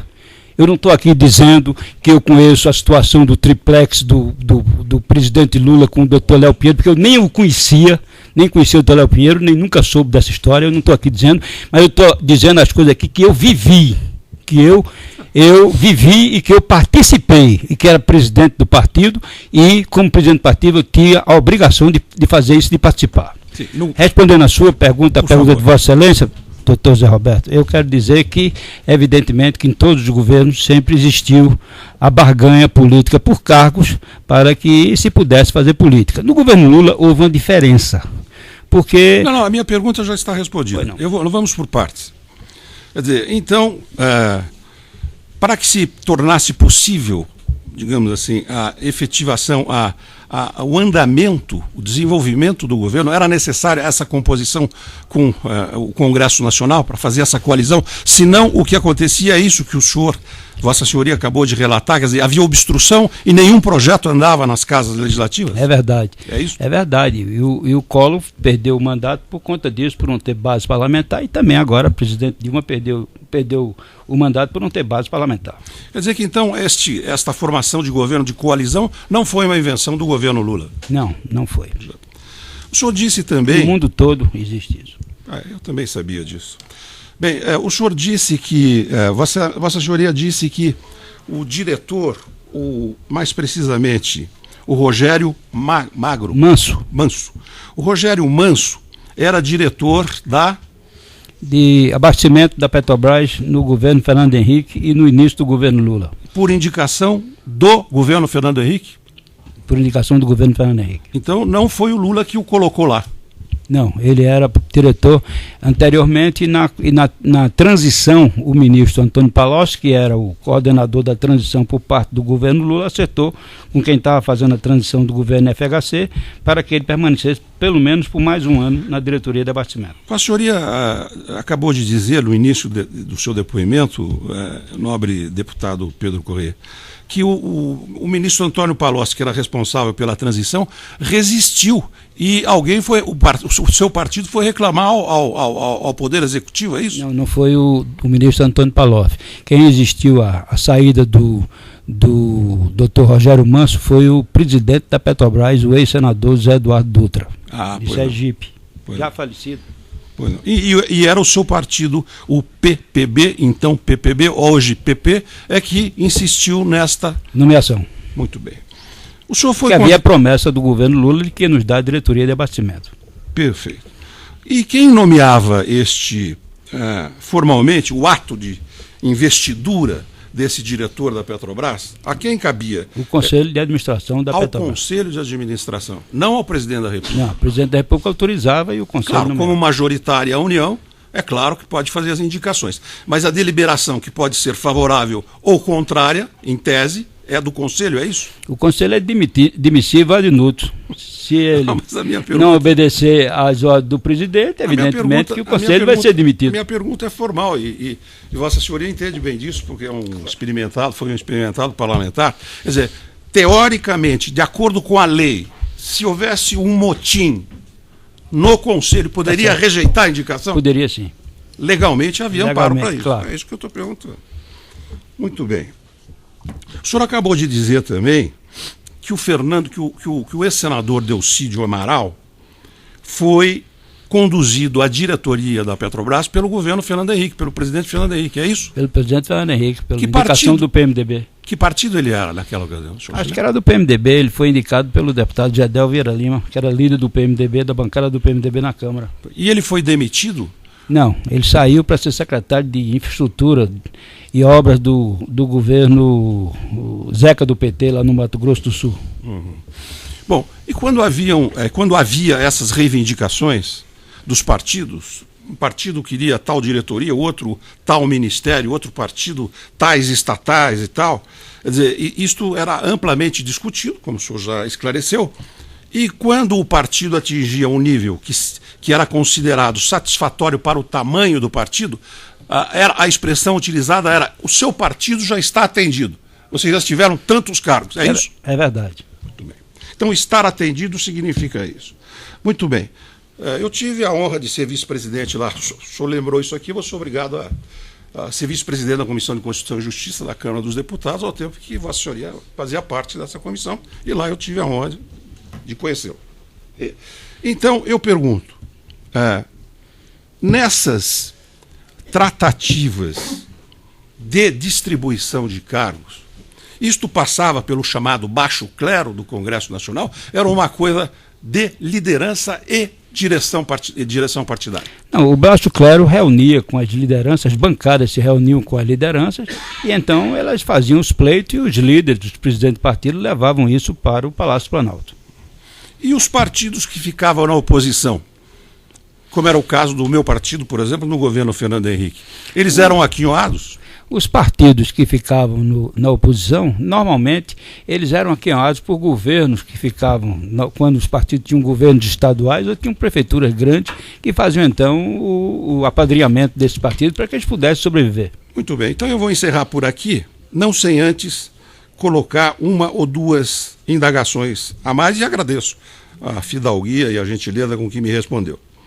O senhor disse que nada, absolutamente nada, rigorosamente nada, sabe sobre o assunto OAS e apartamento, é isso? É verdade. Eu conheci o senhor Léo Pinheiro agora, é meu companheiro de carceragem na Polícia Federal. Conheci agora. Muito bem. Então eu agradeço, Vossa Senhoria. E... Outros defensores têm perguntas? Tem, excelência.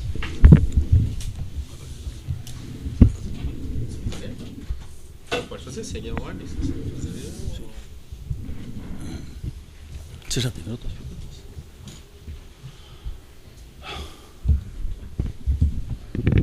Eu quero saber se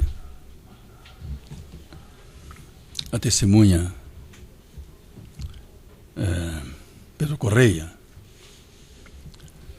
tem conhecimento de que o presidente Lula pessoalmente solicitou vantagem indevida? Não, ele nunca solicitou vantagem indevida Muito nenhum bem, de é nós. isso que eu queria saber. Se ele aceitou promessa de vantagem? Não tem conhecimento. Muito bem. Se ele recebeu promessa, recebeu alguma vantagem? Não tem conhecimento. Muito bem.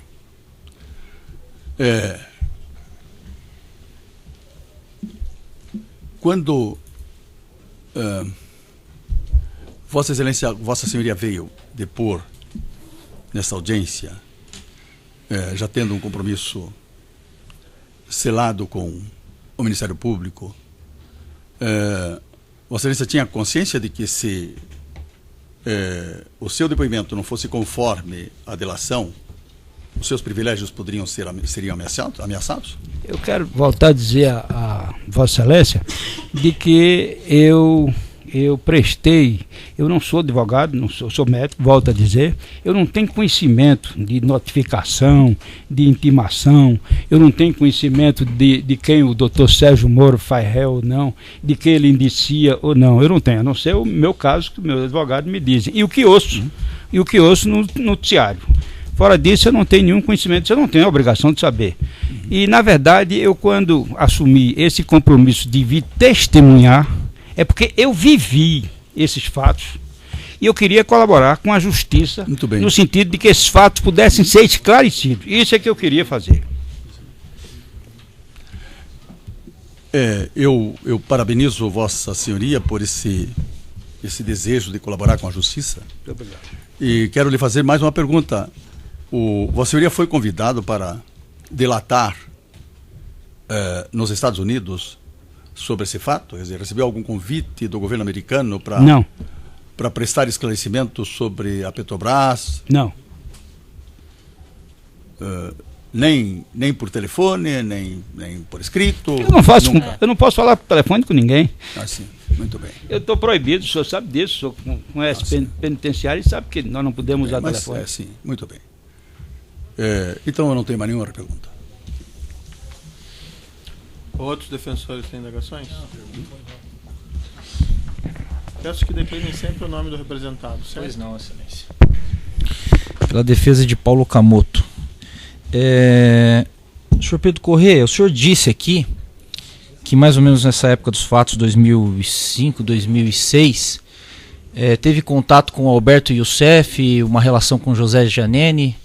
Contato anterior, bem anterior. Nós somos do mesmo partido há algum tempo, e Alberto Youssef era compadre de Giannini. Então eu já o conhecia há bem mais tempo.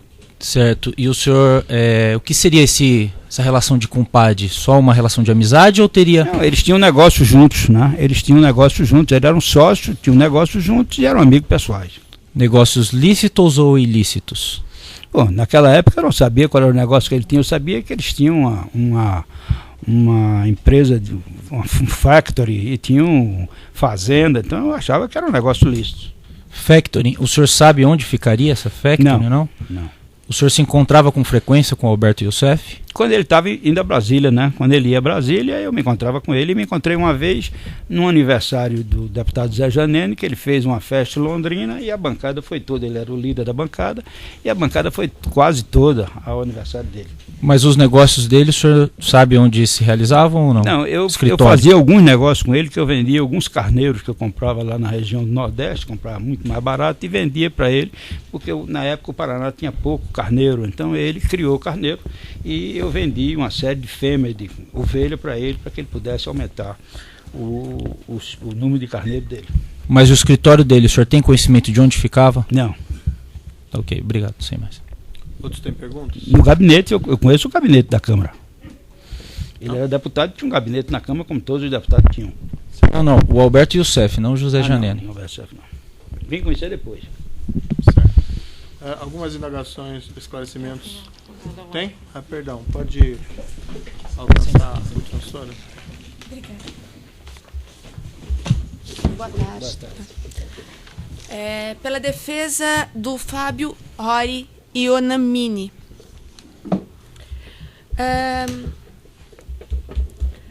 Senhor Pedro Corrêa, eu vou tentar ser aqui o mais fiel possível às palavras do senhor durante a audiência. Porque eu tomei nota de forma muito rápida, portanto vou tentar trazer exatamente o que o senhor disse. O senhor disse que o Partido Progressista, o PP, ao qual o senhor pertencia, então, havia indicado Paulo Roberto Costa para a diretoria de abastecimento da Petrobras. Essa afirmação é correta? É verdade. O senhor disse que Paulo Roberto da Costa foi nomeado com o objetivo de nutrir o fundo partidário. Não nutrir o fundo partidário, não, porque o fundo partidário é um assunto que é exclusivo do Tribunal Superior Eleitoral. O Tribunal Superior Eleitoral se coloca-se no orçamento da União e o TSE é quem distribui o fundo partidário. Sim, mas foram palavras do senhor. O que o senhor quis dizer? O caixa do partido. Caixa 2 do partido. Como o senhor disse, portanto, para caixa que 1 pudesse... também, quando as doações eram legais. Sim, mas para que pudesse fazer com a finalidade de que pudessem fazer campanhas eleitorais, correto? É verdade. Campanhas eleitorais, encontro, programa de televisão, todas essas coisas que o partido faz, fazendo apostilha, distribuir livro, cartilha, todo o programa do partido, toda essa atividade partidária. O senhor tem conhecimento de todas as licitações que foram feitas pela diretoria de abastecimento enquanto Paulo Roberto da Costa esteve lá? Não. Nenhuma? Nenhuma. Ok. Uma outra pergunta ainda, senhor Pedro Corrêa. esses valores que foram repassados, portanto, através de Paulo Roberto da Costa, para o PP, foram repassados tão somente para que pudesse o partido fazer propaganda partidária? Sim, o interesse do partido era só esse, de fazer propaganda partidária. Houve algum benefício pessoal do senhor ou de outro candidato que o senhor conhece? Eu fiquei, depois que entrei em política, eu fiquei mais pobre, porque eu fui gastando a herança que eu recebi de minha família. Okay. O senhor não conhece as empresas efetivamente que fizeram pagamentos? Conheço, a OAS, conheço a Odebrecht. Mas o senhor conhece porque o senhor... Marcelo Odebrecht aqui na cadeia. Sim, mas a minha pergunta não é essa, senhor Pedro. O senhor conhece quais as empresas em razão de quais projetos que fizeram pagamentos? Eu sabia que era um projeto da Renest, projeto da Repar, projeto da Replan, projeto das obras da Petrobras. Das obras da Petrobras na diretoria de abastecimento. O senhor conhece uma empresa da OAS denominada OAS Empreendimentos Imobiliários? Eu só conheço a OAS, não tinha nenhuma ligação pessoal, nunca fiz nenhum negócio com a OAS, não conheço a OAS porque ela estava como uma das grandes empresas do país. Okay. Não conhecia Léo Pinheiro, não conhecia César Perfeito, Pinheiro, isso o senhor já disse. Conheço esse cliente, como é o nome dele, Fábio, nunca vi falar na minha vida. Essa é a minha próxima pergunta. O senhor conhece Fábio Ori e Onamini? Nunca vi na minha vida. Nunca ouviu, não sabe quem é, nunca esteve vi, reunido? Nunca falei, não sei nem quem é. Ok, então só para concluir, é correto dizer que todos os valores que foram recebidos pelo Partido Progressista foram valores que foram utilizados em fundos de campanha? No meu caso, sim. Okay, o dinheiro era distribuído para todos os parlamentares. Do que faziam os outros parlamentares, eu não tenho ideia. Muito obrigada, excelência. Muito obrigada, excelência. Algum outro tem perguntas? Alguns esclarecimentos do juiz? Tem perguntas? Senhor Pedro Corrêa, boa tarde. Pela defesa de José Delmar e Agendor Medeiros. O senhor responde a processos aqui perante a 13ª Vara? Sim. Na condição, Sim. Na condição de acusado? Sou réu, acusado, já condenado. Condenado, inclusive. Claro. O senhor poderia resumir o fato da acusação que pesa contra o senhor? Corrupção passiva, lavagem de dinheiro e organização criminosa que está no Supremo Tribunal Federal. Organização criminosa que diz respeito a essa organização criminosa que é descrita como fazendo parte do esquema Todas as Petrobras. pessoas que estão sendo denunciadas, que foram denunciadas na colaboração de Paulo Roberto Costa, de Alberto Youssef, que foram todos os que tinham fórum privilegiado, puxaram os que não tinham fórum privilegiado, estão todos no Supremo Tribunal Federal. Ok. O senhor apresentou recurso ao TRF da 4ª Região? A sua defesa, perdão? Apresentou. Tá certo. Muito obrigado. Algum outro defensor tem perguntas? Eu acho que sim. Eu não sei se apresentou, mas acho que sim. Não deve ter perdido o prazo, né? Certo. Então, alguns esclarecimentos do... Espero que não. Qualquer coisa... Bom, meu advogado está aqui. Eu converso andando, deixo um cartão, porque se perdeu o prazo. Desculpe, doutor. Certo. Alguns esclarecimentos do juízo. O senhor mencionou essas questões, respondendo aqui as perguntas. Esses acertos, através do senhor Paulo Roberto Costas, em contratos da Petrobras, isso eram propinas ou eram doações? Propina. E essas propinas, o senhor respondeu ali uma pergunta, eram calculadas com base em percentuais dos contratos da Petrobras? É verdade. Eventualmente, essa propina era repassada em forma de doações eleitorais registradas? Sim. Também eram repassadas de outra forma? Em espécie, né? O senhor respondeu ali, mas para retomar, havia um percentual padrão em cima dos contratos da Petrobras? Quando nós começamos com a diretoria, se dizia que era 4%, 5%, 6%, depois se dizia que era 1%, mas às vezes atingia 1%, às vezes não era uma coisa muito difícil, mas algo em torno de 1%. A divisão interna desses valores, os senhores... 30% ia para Paulo Roberto, 10% para os operadores, quer dizer, 20% do bruto ficava para providenciar nota, essas coisas todas que eram despesas operacionais, 30% ia para o diretor, a diretoria de abastecimento, Paulo Roberto, que era o dinheiro que chamava para casa, 10% para o operador, que era Alberto Youssef e Janene, e 60% para o partido. E o partido se dividia, alguns recebiam mais, outros recebiam, porque dependia muito da necessidade de cada região, de cada deputado, se ia fazer um encontro, se não ia fazer, se tinha um programa de televisão, se estava com uma festa programada, se tinha um advogado para pagar, se estava com dificuldade nos tribunais regionais de trabalho, essas coisas assim. Então era dividido isso igualitariamente, mais ou menos igualitário entre os parlamentares. O senhor mencionou, quando estava respondendo uma pergunta, não foi permitido que o senhor terminasse de responder, que esses valores eram destinados a custear atividade partidária, mas também o senhor mencionou que a parte que o senhor recebeu pessoalmente, me pareceu que o senhor também utilizou para outras finalidades. A campanha política, para campanha, para pagar encontro de partido, para resolver assunto de advogado, de vereador, para resolver assunto de prefeitura, para resolver toda atividade partidária que decorria de custo de dinheiro, eu utilizava. Mas o senhor mencionou na sua resposta, então não sei se eu entendi a relação, que a herança do seu pai minha família, meu avô estava se esgotando, o senhor utilizou também gastei aquisição de bens? Não, eu gastei. Quando meu avô era usina, meu avô tinha 4 usinas, 3 em Pernambuco e uma em Alagoas. Então eu sou descendente de uma família rica.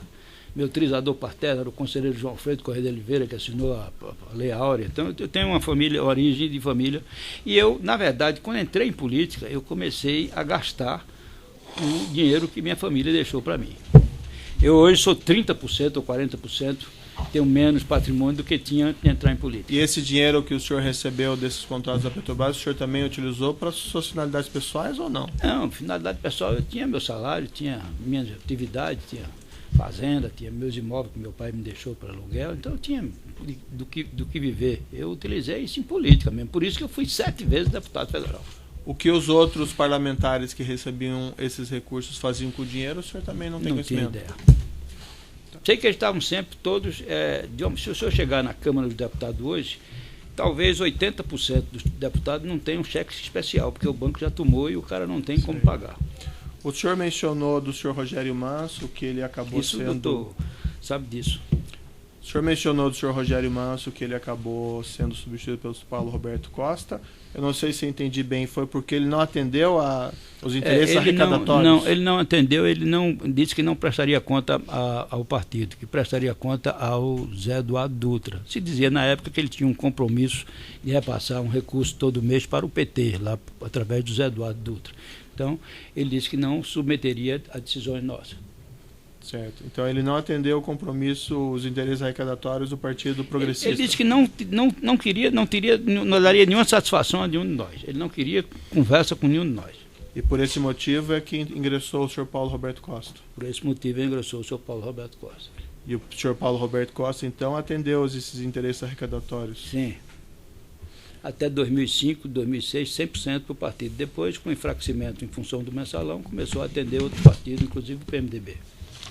O senhor mencionou do ex-presidente Luiz Inácio e por mais de uma ocasião que o senhor teria estado com ele e ele teria afirmado aos senhores que o partido, se me corrija se eu estiver errado, pelo que eu entendi, que o Partido Progressista estaria bem atendido politicamente e financeiramente. Excelência, essa pergunta já... Passa a palavra pela ordem. Essa pergunta já foi respondida 3 vezes. Eu mesmo perguntei 2 vezes. Vossa Excelência quer voltar a fazer a inquirição para ver se ele volta atrás, é isso? Não, doutor. Não, eu estou esclarecendo as questões porque ele respondeu atendendo financeiramente e quando o senhor perguntou, o senhor falou só atendido politicamente. Eu falei não, a testemunha disse, não, Excelência. O senhor falou, doutor. Tá bom. O senhor, depois tem a degravação, o senhor fez essa afirmação. Doutor Sérgio, eu podia dizer uma coisa. Eu disse, inclusive, que em 2006 eu fui procurar o presidente Lula com o deputado Zé Janene para tratar de assunto financeiro, de dinheiro de ajuda de campanha. E ele disse que nós não precisávamos de dinheiro, porque nós estávamos atendidos, muito bem atendidos financeiramente pelo senhor Paulo Roberto Costa, que ele sabia que porque Paulinho dizia isso a ele. Eu fui muito claro nessa posição. Então a expressão não foi somente atendido politicamente, mas atendido financeiramente. Claro. E o senhor mencionou esse emprego pelo ex-presidente dessa referência Paulinho, no diminutivo, ao senhor Paulo Roberto Costa. O senhor tem conhecimento se eles tinham alguma relação? Não, ele chamava ele de Paulinho. Aliás, o Rogério Manso era contra a construção de refinaria. foi uma das razões também dele não ter ficado na diretoria de abastecimento. E o Paulo Roberto Costa era a favor das refinarias. Então havia um compromisso muito grande do presidente Lula, por ser pernambucano e ter uma ligação grande com o Eduardo Campos, de fazer a Renest em Pernambuco. Por isso, então, que ele tinha essa ligação toda, porque Paulo Roberto Costa era o responsável pelo envolvimento, pela construção da refinaria. Então ele tinha essa ligação pessoal com Paulo Roberto Costa, chamava ele de Paulinho, num termo carinhoso. E o que significa essa relação pessoal? Eles tinham, vamos dizer, tinham algum contato direto? O senhor tem conhecimento a esse respeito? Contato, acho que como chefe e subordinado. Não, acima disso não tenho a menor ideia. Certo. Eu nunca tratei de assunto de dinheiro com Paulo Roberto Costa. E o senhor mencionou o Partido Progressista sendo atendido financeiramente nesses contratos da Petrobras. O senhor tem conhecimento se isso acontecia somente com o Partido Progressista? Também acontecia com os outros partidos? Acontecia com os outros partidos, PT, PMDB, todos os outros partidos, PTB, tinham também, eram também aquinhoados com esses contratos. O Paulo Roberto, inclusive, depois fez uma bancada para ele, botava gente, inclusive, até eu tinha conhecimento, não sabia quem era, porque se soubesse ficava contra, mas até o PSDB, todos os partidos ele montou uma bancada para ele, onde ele então ajudava todos os partidos para que ele tivesse prestígio para continuar no cargo. O senhor mencionou o Partido dos Trabalhadores também era atendido financeiramente? Partido dos Trabalhadores também. Mas o senhor tinha esse conhecimento na época ou esse é o conhecimento de agora? Não, esse conhecimento eu passei até a partir de 2007, 2008. Antes não, ele só atendia o PP. Até quando ele esteve doente e que ele voltou da Coreia, teve esse problema de saúde, passou 30 dias na UTI e que teve o cargo dele ameaçado, apareceu então esse Allan Kardec querendo tomar o cargo dele, ele só atendia o PP. Depois então é que ele montou uma bancada, inclusive em 2006 ele teve uma reunião onde estava presente o Nestor Severó, ele vai vir daqui a pouco, o senhor confirma com ele, onde foi retirado 6 milhões de dólares que seriam do caixa do PP para ser distribuído com o PMDB. Mas quem atendia o PT era ele também ou tinha outras pessoas? Ele também. Ele atendia via Janene e Alberto Youssef. Tá bom. Eram esses esclarecimentos do juiz, então eu declaro encerrado o depoimento do senhor Pedro Correia. Pode interromper a gravação.